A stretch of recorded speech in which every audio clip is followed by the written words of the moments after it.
ಇಲ್ವಾ? ಅವನಿಗೆ ಇಂಟರ್ವ್ಯೂ ಬಂದಿದೆ. ಹೊರಗೋಗಿದ್ದಾನೆ ನೋಡಿ. ಅಪ್ಪ ಬುದ್ಧಿವಾದ ಹೇಳಿದ್ದಕ್ಕೆ ಅವ್ರನ್ನ ಹೊಡೆದು ಏನು ಗೊತ್ತು ಇರೋ ತರ ಹೊರಗೋಗ್ಬಿಟ್ಟಿದ್ದಾನೆ.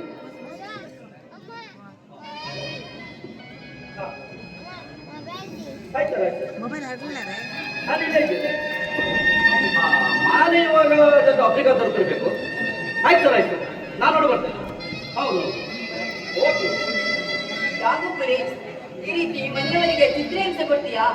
ನೋಡು, ನಿನ್ನ ತಂದೆಯ ಸೃಷ್ಟಿ ಆ ಹರ್ಷವರ್ಧನ ನಂಬಿ ಬದುಕರು ಈ ಜಗತ್ತಿನಲ್ಲಿ ಯಾರು ಉದ್ಧಾರ ಆಗಲಿಲ್ಲ. ನೋಡು, ನಿನಗೆ ಇಂಡಿಯನ್ ನೇವಿಯಲ್ಲಿ ಇಂಟರ್ವ್ಯೂ ಬಂದಿದೆ. ಆ ಇಂಟರ್ವ್ಯೂ ಅಲ್ಲಿ ಪಾಸ್ ಆದ್ರೆ ತುಂಬಾ ಸಂಬಳ. ಇಂಟರ್ವ್ಯೂ ನನಗೆ ನೋಡು, ನಿನ್ನ ಇಂಟರ್ವ್ಯೂದಲ್ಲಿ ಕೆಲಸವಿದ್ದರೆ ನಾನು ಲಕ್ಷ ಅಷ್ಟೇ ಗಳಿಸಬಹುದು. ಆದರೆ ಆರ್ಯವರ್ಧನ ಹಾಗೂ ಹರ್ಷವರ್ಧನ ಹೋದರೆ ಕೋಟ್ಯಾಂತರ ರೂಪಾಯಿ ಗಳಿಸಬಹುದು. ಯಾರು ಬೇಕು ಇದು?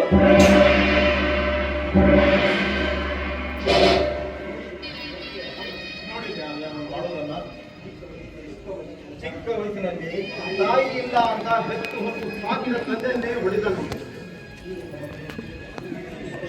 ಆದರೆ ಈ ನನ್ನ ಮಗಳನ್ನು ಕೇವಲ ಪಿಯುಸಿವರೆಗೆ ಓದಿಸಿದೆ. ಆದರೆ ಅವನನ್ನ ಬಿಕಾಂವರೆಗೆ ಓದಿಸಿದೆ ನಾನು.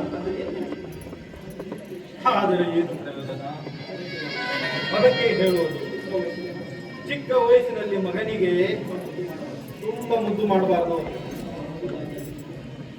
ಅವನ ಓದಿನಲ್ಲಿ ಸಾಲ ಮಾಡಿ ನನಗೆ ಇವತ್ತು ಈ ಅವಸ್ಥೆ ಬಂದಿದೆಪ್ಪ. ನೋಡಿ, ಕಾಲಿನಲ್ಲಿ ಎಷ್ಟೊಂದು ರಕ್ತ ಬರ್ತಾ ಇದೆ. ನಾನು ಆಸ್ಪತ್ರೆಗೆ ಹೋಗೋಣ.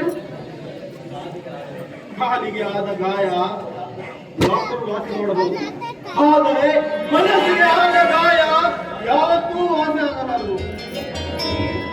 ನಡಿಯಪ್ಪ, ಅಪ್ಪಾಜಿ ನಡಿ, ಆಸ್ಪತ್ರೆಗೆ ಹೋಗೋಣ. ಅಕ್ಕ, ನಾನು ಗಾಡಿ ಇಟ್ಟಿದ್ದೀನಿ.